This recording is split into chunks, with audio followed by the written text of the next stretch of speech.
السلام علیکم۔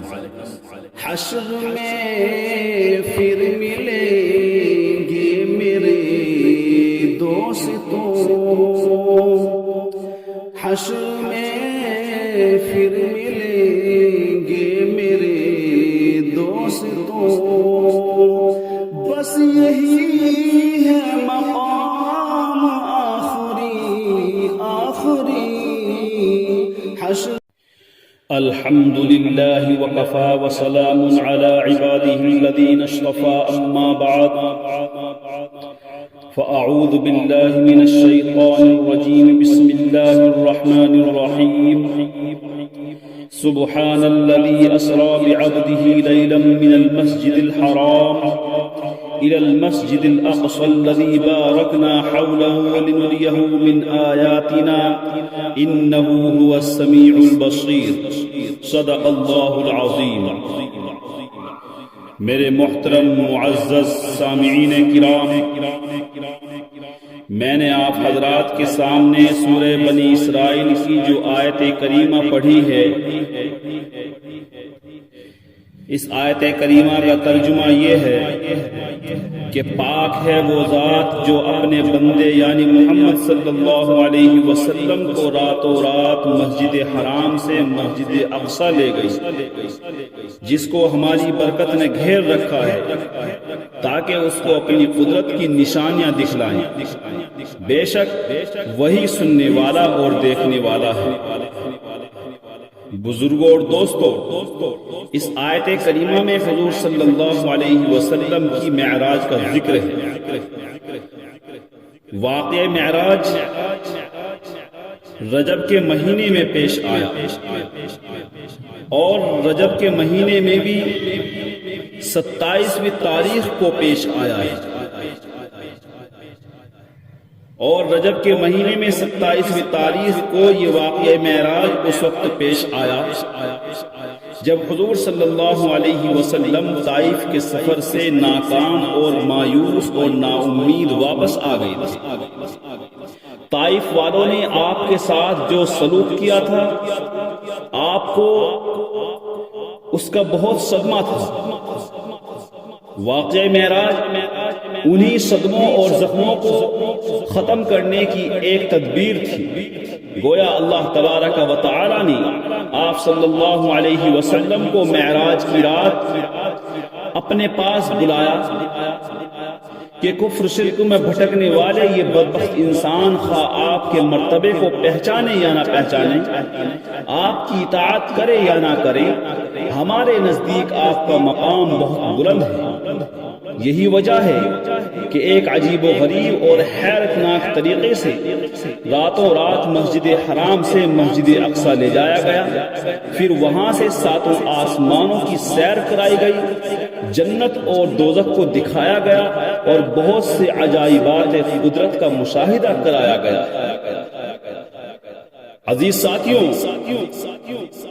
واقعہ معراج خواہ عقلی اعتبار سے کتنا ہی عجیب کیوں نہ ہو، معراج کے واقعے کو ہماری عقل تسلیم کرتی ہو یا نہ کرتی ہو، مگر اللہ رب العزت کی بے مثال قدرت اور طاقت کے آگے کوئی عجیب نہیں ہے۔ جب دنیا بھر کے تیز رفتار ہوائی جہاز اور راکٹ انسان نے ایجاد کر رکھے ہیں، تو انسانوں کے خالق کے لیے کون سی تعجب کی بات ہے کہ وہ اپنے بندے یعنی محمد صلی اللہ علیہ وسلم کو ایک رات میں اتنی لمبی مسافت طے کراتے۔ زمین یا سورج 24 گھنٹے میں کتنی مسافت طے کر لیتے ہیں۔ روشنی کی شعاع 1 منٹ میں کہاں سے کہاں پہنچتی ہے۔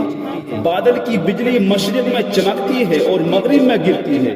جس خدا نے یہ چیزیں پیدا کی ہیں، وہ قادر مطلق اپنے حبیب صلی اللہ علیہ وسلم کے براق کو برق رفتار کیوں نہیں بنا سکتا؟ بجلی کی رفتار کی طرح براق جانور کو کیوں نہیں بنا سکتا ہے، کیوں نہیں دوڑا سکتا ہے، اور راتوں رات ملکوت السماوات والارض کی سیر کرا کر کے واپس کیوں نہیں لا سکتا ہے؟ میرے عزیزوں، ہماری عقل سے ہٹ کر کے یہ سب کچھ اللہ رب العزت کی قدرت سے ہو سکتا ہے۔ اللہ رب العزت اپنی قدرت سے یہ سب کچھ کرا کر کے دکھلاتے ہیں۔ میرے عزیزوں، واقعہ معراج اس طریقے سے بیان کیا جاتا ہے کہ ایک رات سرور کائنات صلی اللہ علیہ وسلم حضرت ام ہانی رضی اللہ عنہ کے گھر بستر پر آرام فرما رہے تھے۔ امام الانبیاء ابھی خواب اور بیداری کی ملی جلی کیفیت میں تھے کہ معراج کا بلاوا آ گیا۔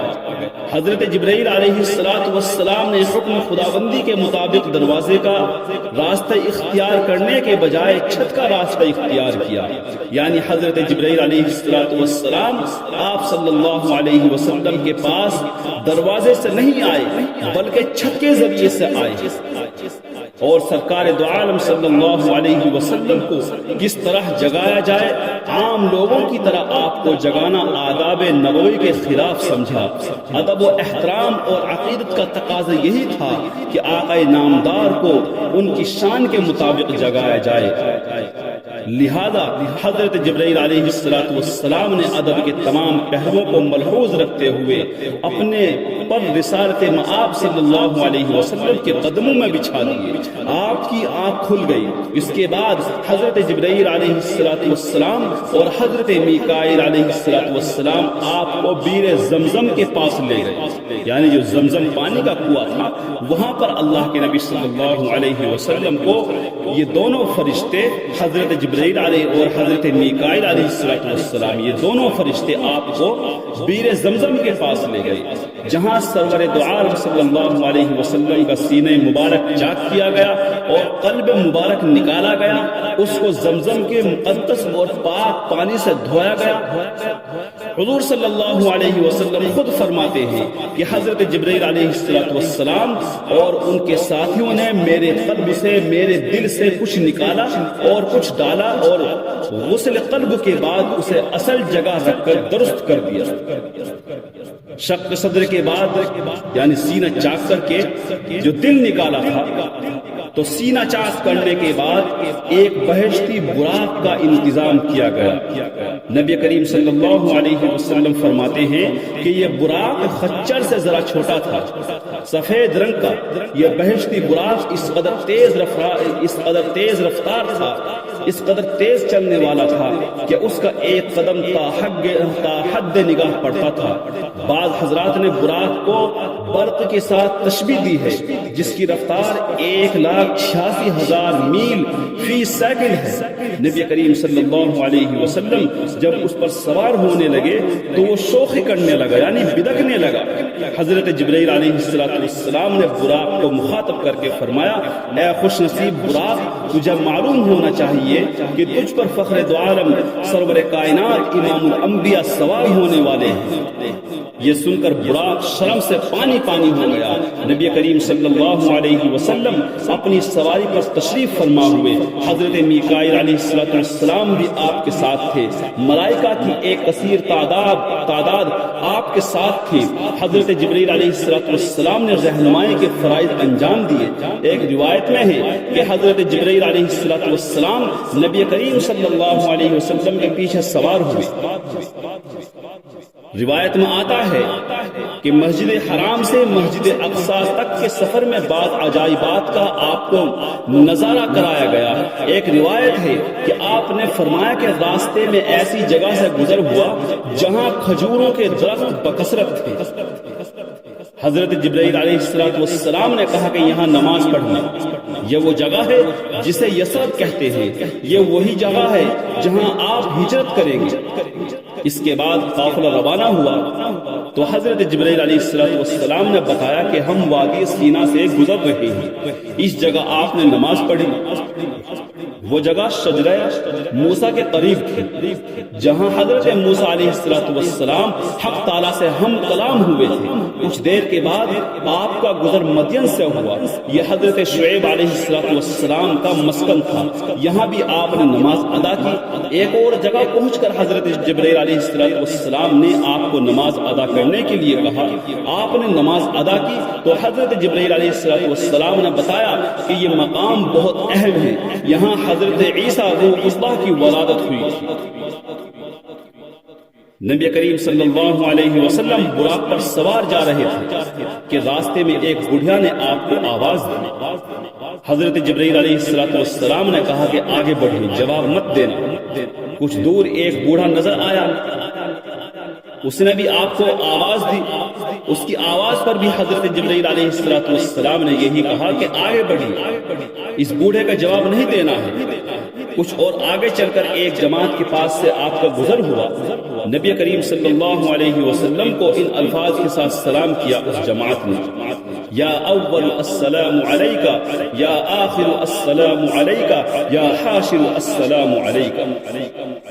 حضرت جبرائیل علیہ السلام نے فرمایا کہ اس جماعت کے سلام کا جواب دو۔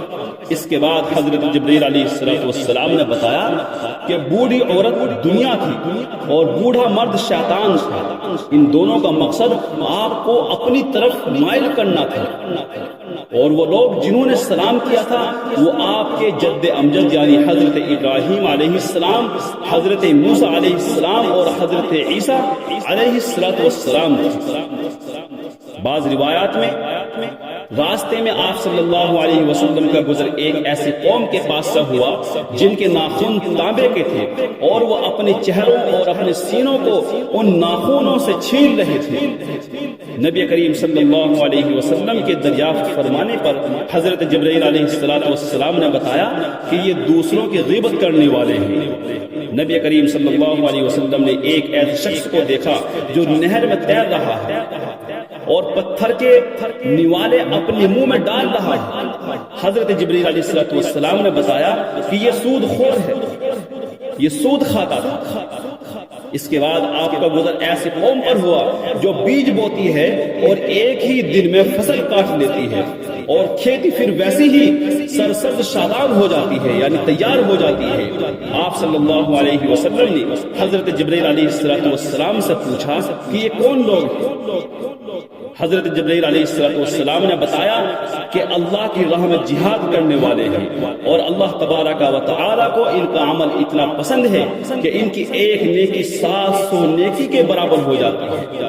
پھر آپ کا گزر ایسی قوم پر ہوا جن کے سر پتھروں سے کچلے جا رہے تھے، کچلے جانے کے بعد ان کے سر اپنی اصلی حالت پر آ جاتے تھے، یعنی سر ان کے کچلے جاتے تھے پھر صحیح ہو جاتے تھے۔ نبی کریم صلی اللہ علیہ وسلم نے پوچھا جبرائیل امین یہ کون ہے؟ جواب دیا گیا کہ آپ کی امت کے وہ لوگ ہیں جو نماز میں سستی کرتے تھے، کاہلی کرتے تھے۔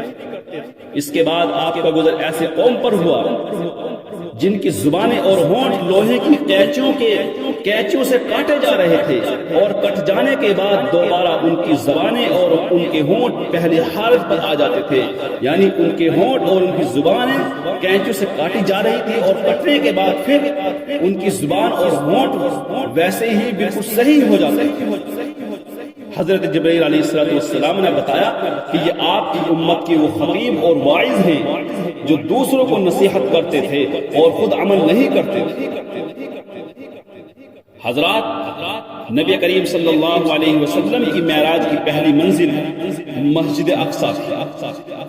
یہاں پہنچ کر حضرت جبرائیل علیہ السلام نے ایک پتھر میں اپنی انگلی سے سوراخ کیا اور پھر اس کے ساتھ براق کو باندھا۔ ایک روایت میں یہ بھی ہے کہ نبی کریم صلی اللہ علیہ وسلم کی سواری کو وہاں کھڑا کیا گیا جہاں باقی انبیاء کی سواریاں پہلے سے موجود تھیں۔ آپ مسجد اقصی میں داخل ہوئے۔ کچھ دیر بعد حضرت جبرائیل علیہ السلام نے اذان دی، نماز کے لیے صف درست ہوئی۔ نبی کریم صلی اللہ علیہ وسلم فرماتے ہیں کہ ہم نے اس انتظار میں نبی کریم صلی اللہ علیہ وسلم فرماتے ہیں کہ ہم اس انتظار میں کھڑے تھے کہ امامت کون کرے گا۔ حضرت جبرائیل علیہ السلام نے میرا ہاتھ پکڑ کر مصلی پر کھڑا کر دیا۔ جب میں نماز سے فارغ ہوا تو حضرت جبرائیل علیہ السلام نے آقا نامدار کو بتایا کہ دنیا میں جتنے بھی نبی مبعوث ہوئے ہیں سب نے آپ کے پیچھے نماز پڑھی۔ ایک روایت میں ہے کہ آپ کی امامت میں ہونے والی نماز میں نہ صرف انبیاء علیہ السلام شریک ہوئے بلکہ آپ کی آمد پر آسمان سے فرشتے بھی اترے جنہوں نے آپ کی ابتدا میں نماز ادا کی۔ ایک روایت میں ہے کہ نماز کے اختتام پر ملائکہ عرش نے حضرت جبرائیل علیہ السلام سے پوچھا کہ آپ کے ہمراہ آپ کے ساتھ میں کون ہیں؟ حضرت جبرائیل علیہ السلام نے جواب دیا کہ یہ محمد رسول اللہ خاتم النبیین ہیں۔ نماز سے فراغت کے بعد انبیاء علیہ السلام کا عظیم الشان اجلاس ہوا، جس کی صدارت بھی آپ صلی اللہ علیہ وسلم کو سونپی گئی۔ سب سے پہلے حضرت آدم علیہ السلام نے خدا تعالیٰ کی حمد و ثنا بیان کرتے ہوئے فرمایا کہ پروردگار عالم نے مجھے اپنے دست مبارک سے پیدا کیا ہے، پھر میری اولاد سے انبیاء کرام کو مبعوث فرمایا ہے۔ اس کے بعد حضرت ابراہیم علیہ السلام نے فرمایا تعریف ہے اس ذات کی جس نے اپنا خلیل بنایا اور مجھے ملک عظیم عطا فرمایا ہے اور اپنی کبریائی سے آگ کو مجھ پر گلزار بنایا ہے۔ حضرت داؤد علیہ السلام نے حمد و ثنا کے بعد فرمایا کہ پاک ہے وہ ذات جس نے مجھے زبور سکھلائی، لوہے کو میرے لیے نرم کیا، پہاڑوں اور پرندوں کو میرے لیے مسخر کیا اور مجھے عمدہ لحن اور عمدہ آواز عطا فرمائی۔ حضرت سلیمان علیہ السلام نے خدا کی بزرگی بیان کرتے ہوئے فرمایا کہ بلند و بالا ہے وہ ذات اقدس جس نے جنات کو میرے لیے تابع کیا، چرند پرند کو میرا غلام بنایا، مجھے سلطنت عطا فرمائی اور مجھ کو تخت سلیمانی سے نوازا۔ حضرت یونس علیہ السلام نے خدا تعالیٰ کی حمد و ثنا کرتے ہوئے بیان فرمایا کہ قادر مطلق ہے وہ ذات جس نے مچھلی کے پیٹ میں مجھے زندہ رکھا، مجھے عظمت و شوکت عطا فرمایا۔ حضرت موسیٰ علیہ السلام نے خدا کی بزرگی بیان کرتے ہوئے فرمایا کہ تعریف ہے اس ذات کی جس نے مجھ سے بلا واسطہ کلام فرمایا ہے، فرعون کو تباہ و برباد کیا ہے، بنی اسرائیل کی رستگاری میرے ذریعے سے ہوئی اور میری امت میں ایسی قوم بنائی کہ جو حق تلقین اور انصاف کرتی ہے۔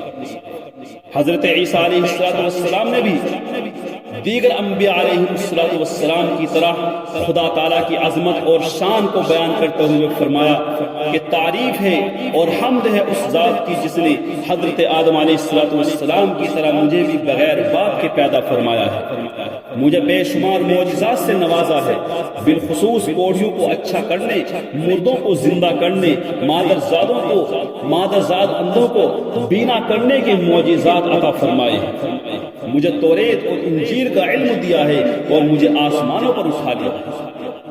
انبیاء علیہ السلام کے بیانات کے بعد مہمانان خصوصی اور صدر جلسہ نبی آخر الزماں صلی اللہ علیہ وسلم نے خدا تعالیٰ کی عظمت و کبریائی بیان کرنے کے بعد فرمایا کہ اس نے مجھے رحمت للعالمین بنا کر بھیجا ہے، تمام عالموں کے لیے بشیر و نذیر بنایا ہے، مجھ پر قرآن مجید جیسی عظیم الشان کتاب نازل فرمائی ہے، میرا سینہ کھولا ہے، میرا ذکر بلند کیا ہے، میری امت کو بہترین امت بنایا، اس کو اولین اور آخرین بنایا، مجھے فاتح اور خاتم النبیین بنایا۔ جب نبی کریم صلی اللہ علیہ وسلم خطبہ تحمید سے فارغ ہوئے تو حضرت ابراہیم علیہ السلام نے تمام انبیاء علیہ السلام سے مخاطب ہو کر نبی کریم صلی اللہ علیہ وسلم کی عظمت و رفعت اور مقام و مرتبہ اور شان و شوکت بیان فرمائی اور فرمایا کہ آپ صلی اللہ علیہ وسلم انہی اوصاف و کمالات کی بنا پر تمام انبیاء علیہ السلام سے بڑھ گئے تھے۔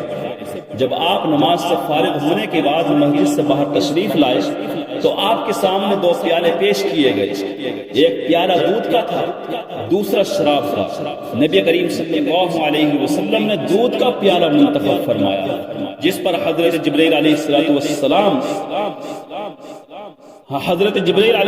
السلام نے فرمایا کہ آپ نے دین فطرت اور دین سلیم کو اختیار کیا ہے، اگر آپ دوسرا پیالہ اختیار فرما لیتے یعنی شراب کا پیالہ اختیار فرما لیتے تو آپ کی امت گمراہ ہو جاتی۔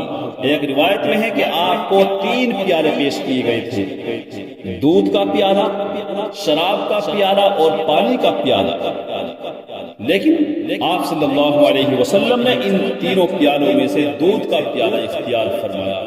اور ایک دوسری روایت میں یہ بھی آتا ہے کہ 4 پیالے پیش کیے گئے، دودھ کا پیالہ، پانی، شراب اور شہد کا پیالہ، لیکن ان 4 پیالوں میں سے آپ صلی اللہ علیہ وسلم نے دودھ ہی کا پیالہ وہ اختیار فرمایا۔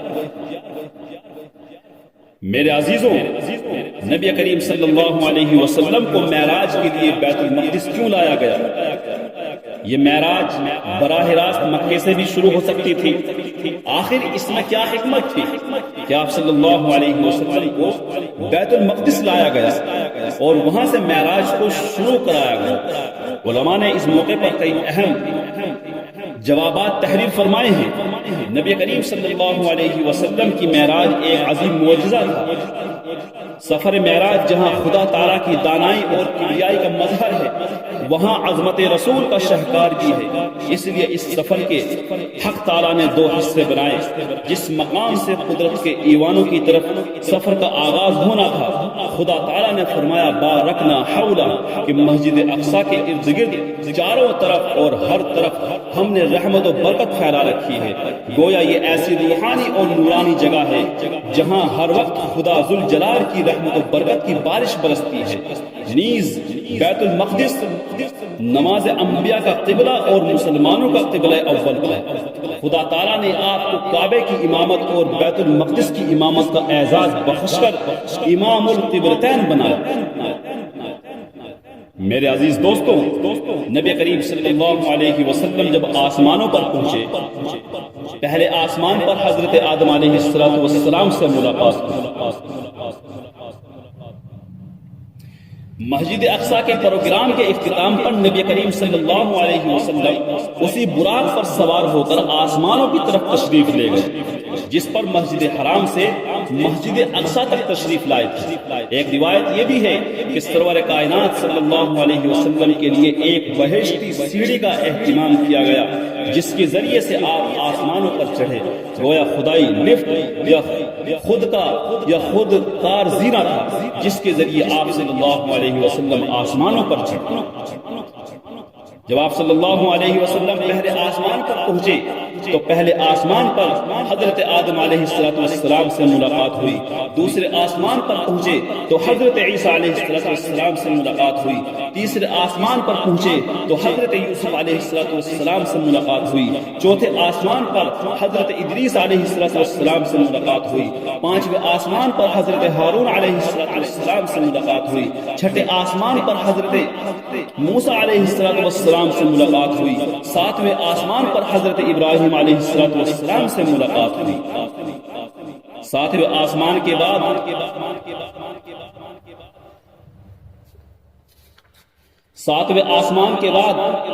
آپ صلی اللہ علیہ وسلم سدرۃ المنتہا ایک مقام ہے، وہاں پر پہنچتے ہیں، اور یہ سدرۃ المنتہا ایک بیر کا درخت ہے، اس کے پھل مٹکے کے برابر تھے اور پتے ہاتھی کے کان کے برابر تھے۔ یہیں سے حضور صلی اللہ علیہ وسلم نے بیت معمور بھی دیکھا۔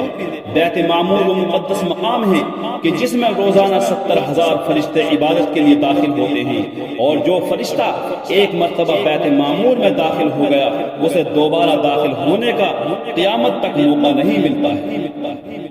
اس کے بعد حضور صلی اللہ علیہ وسلم نے اور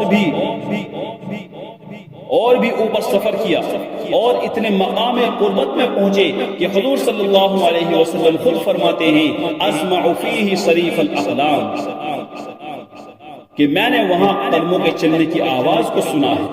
حضور صلی اللہ علیہ وسلم نے معراج میں جنت اور دوزخ کو بھی دیکھا ہے اور بے شمار عجائبات خداوندی کا مشاہدہ کیا ہے۔ مسلم شریف کی روایت ہے کہ اللہ تبارک و تعالی نے حضور صلی اللہ علیہ وسلم کو معراج میں بلا کر 3 تحفے عطا فرمائے، 5 وقت کی نمازیں، سورہ بقرہ کا آخری رکوع، شرک کے علاوہ ہر گناہ کی بخشش کا وعدہ۔ میرے عزیز ساتھیوں، یہ نماز جو ہم اور آپ دن رات میں صرف 5 نماز پڑھتے ہیں، 5 مرتبہ ادا کرتے ہیں، کیا آپ کو معلوم ہے کہ معراج کی رات سب سے پہلے کتنے وقت کی نمازیں فرض ہوئی تھی؟ میرے عزیزوں، میں آپ کو بتاتا چلوں کہ 50 وقت کی نماز فرض ہوئی تھی اور حضور صلی اللہ علیہ وسلم یہ تحفہ لے کر واپس آ رہے تھے۔ جب آپ کا گزر حضرت موسیٰ علیہ السلام پر ہوا تو حضرت موسیٰ علیہ السلام نے دریافت فرمایا، بما امرتا، کیا محمد صلی اللہ علیہ وسلم آپ کو کس چیز کا حکم دیا گیا ہے؟ حضور صلی اللہ علیہ وسلم نے فرمایا، ب50 صلاۃ کل یوم، کہ ہر دن میں 50 نماز ادا کرنے کا حکم دیا گیا۔ جب حضرت موسیٰ علیہ السلام نے 24 گھنٹے میں 50 نماز ادا کرنے کا یہ فرمان اللہ کے نبی سے سنا تو حضرت موسیٰ علیہ السلام نے فرمایا کہ آپ کی امت 50 نماز ادا نہیں کر سکتی ہے، خدا کی قسم میں آپ سے پہلے لوگوں کا اچھی طریقے سے تجربہ کر چکا ہوں اور بنی اسرائیل کو اچھی طرح سے آزما چکا ہوں۔ آپ باری تعالیٰ کے پاس دوبارہ تشریف لے جائے اور اپنی امت کے لیے نمازوں میں کمی کروائے۔ چنانچہ حضرت موسیٰ علیہ السلام کے کہنے پر حضور صلی اللہ علیہ وسلم واپس گئے اور باری تعالیٰ سے نماز کم کرنے کی درخواست کی۔ چنانچہ 10 نمازیں کم ہوئی اور 40 باقی رہ گئی، لیکن جب حضرت موسیٰ علیہ السلام نے حضور صلی اللہ علیہ وسلم کو پھر واپس بھیجا، یہی کئی بار ہوا۔ نمازوں میں اللہ کے نبی صلی اللہ علیہ وسلم کمی کی درخواست کرتے رہے، یہاں تک کہ کم ہوتے ہوتے 5 وقت کی نمازیں باقی رہ گئی۔ حضرت موسیٰ علیہ السلام نے پھر واپس بھیجنا چاہا، مگر حضور صلی اللہ علیہ وسلم نے اس کے بعد منع فرما دیا۔ اللہ کے نبی صلی اللہ علیہ وسلم نے ارشاد فرمایا، سألت ربی حتی استحییت ولکنی ارضی واسلم، کہ میں نے اللہ سے بار بار نماز کم کرنے کی درخواست کی، اب مجھے سوال کرتے ہوئے شرم آتی ہے، میں اسی پر راضی ہوں اور اسی حکم کے آگے سر جھکاتا ہوں۔ بہرحال اس طرح 50 وقت کی نمازیں کم ہوتے ہوتے 5 وقت کی نمازیں باقی رہ گئی تھی، مگر امت محمدیہ پر اللہ رب العزت کا بے پایا لطف و کرم دیکھیے کہ نمازیں 5 وقت کی ہے، مگر ان 5 وقت کی نمازوں پر ثواب اللہ تبارک و تعالی 50 وقت کی نمازوں کا عطا فرماتے ہیں۔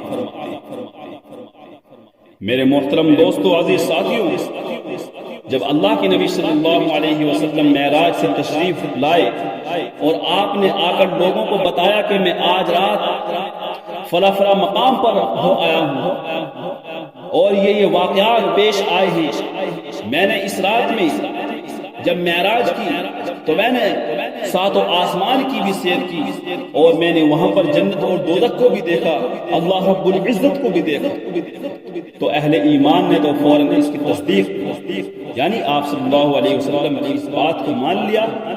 ان میں بھی سب سے پہلے حضرت ابو بکر صدیق رضی اللہ تعالیٰ عنہ نے تصدیق کی اور فرمایا کہ اے اللہ کے رسول صلی اللہ علیہ وسلم، آپ جو کچھ فرما رہے ہیں وہ بالکل حق ہے اور سچ ہے، میں اس کی تصدیق کرتا ہوں، میں آپ کی باتوں پر ایمان رکھتا ہوں۔ مگر کفار مکہ نے حضور صلی اللہ علیہ وسلم کو جھٹلایا اور آپ کا مذاق اڑانا شروع کر دیا کہ یہ محمد عجیب بات بتلاتا ہے کہ راتوں رات اس نے کئی ہزار میلوں کا سفر کر لیا ہے۔ امتحان کی غرض سے کہنے لگے کہ اگر آپ بیت المقدس ہو آئے ہیں تو ذرا بیت المقدس کی فلاں فلاں چیزوں کے بارے میں بتا دیجئے کہ وہاں کہ وہ کہاں پر ہے اور کتنی ہے، ستون کتنے ہیں، کڑیاں کتنی ہیں، دروازے کتنے ہیں۔ غور کرنے کا مقام ہے کہ کیا حضور صلی اللہ علیہ وسلم بیت المقدس اس لیے تشریف لے گئے تھے کہ وہاں کے ستونوں اور کڑیاں شمار کریں؟ کیا آپ جس مکان میں رہتے ہیں اس کڑیوں کی تعداد آپ بتا سکتے ہیں؟ کیا آپ جس مسجد میں نماز پنجگانہ ادا کرتے ہیں اس کی تراش خراش، اس کے کونے اور اس میں بنی ہوئی پھول پتیوں کی تعداد آپ بتا سکتے ہیں؟ نہیں، آپ بتا ہی نہیں سکتے، کیونکہ آپ اس مقصد کے لیے نہیں جا رہے ہیں، حالانکہ آپ انہیں زندگی میں نہ جانے کتنی بار دیکھ چکے ہوں اور دیکھتے رہتے ہیں۔ آخر کیا وجہ ہے کہ آپ نہیں بتا سکتے؟ وجہ ظاہر ہے کہ ان چیزوں کو شمار کرنے کی طرف کبھی کسی کی توجہ نہیں ہوتی، دھیان بھی نہیں جاتا ہے ان کو شمار کرنے کا، ان کو یاد کرنے کا، اور یہ کوئی شمار کرنے اور تعداد یاد رکھنے کی چیز بھی نہیں ہے۔ پھر بتلائیے کہ حضور اقدس صلی اللہ علیہ وسلم جنہوں نے بس ذرا ہی دیر تھوڑی ہی دیر بیت المقدس کو دیکھا تھا، وہ ان چیزوں کو کیسے شمار کر سکتے تھے اور کیسے بتا سکتے تھے؟ چنانچہ کفار و مشرکین کے سوالات سے حضور صلی اللہ علیہ وسلم کو بے حد پریشانی ہوئی۔ حدیث میں آتا ہے فَقُرِبْتُ قَرْبًا مَا قُرِبْتُ مِثْلًا، لیکن حضور صلی اللہ علیہ وسلم کی یہ مشکل اللہ تبارک و تعالی نے آسان کر دی، درمیان سے حجابات اٹھا دیے، بیت المقدس سامنے نظر آنے لگا۔ اب کفار مکہ جو بھی سوال کرتے تھے، جس چیز کے بارے میں بھی سوال کرتے تھے، وہی چیز اللہ کے نبی صلی اللہ علیہ وسلم کے سامنے آ جاتی تھی اور حضور صلی اللہ علیہ وسلم اس کا فوراً جواب دے دیتے تھے۔ مسلم شریف کی روایت میں ہے فَرَفَعَهُ اللَّهُ لِي أَنظُرُ إِلَيْهِ مَا يَسْأَلُونِّي عَنْ شَيْءٍ إِلَّا أَنبَأْتُهُ۔ آخر کار کفار مکہ کو منہ کی کھانی پڑی۔ جس طرح اللہ تبارک و تعالی نے معراج میں بلا کر حضور صلی اللہ علیہ وسلم کا اعزاز و اکرام فرمایا، اسی طرح معراج سے واپس آنے پر بھی کفار مکہ کے سوالات کا جواب دے کر بتلا دیا کہ محمد عربی صلی اللہ علیہ وسلم ایک سچے رسول ہیں، ایک سچے نبی ہیں، اور رسول برحق کو دنیا کی کوئی طاقت نیچا نہیں دکھا سکتی ہے۔ سرکش و مغرور کے سر کو جھکا سکتا ہوں میں، سرکش و مغرور کے سر کو جھکا سکتا ہوں میں، ظلم و استبداد کی بنیاد ڈھا سکتا ہوں میں، نور ایمان سے مٹا سکتا ہوں تاریکی دہر، دوزخ نمرود کو جنت بنا سکتا ہوں میں، آسمان تک اڑنے والے مجھ کو ذلت سے نہ دیکھ، یہ فرق کیا ماورائے عرش جا سکتا ہوں میں، کیا جلائے گی بھلا میرا نشیمن بجلیاں، کیا جلائے گی بھلا میرا نشیمن بجلیاں، خرمن بجلی بھی بجلی گرا سکتا ہوں میں، خرمن بجلی پہ بجلی گرا سکتا ہوں میں۔ وآخر دعوانا الحمدللہ رب العالمین۔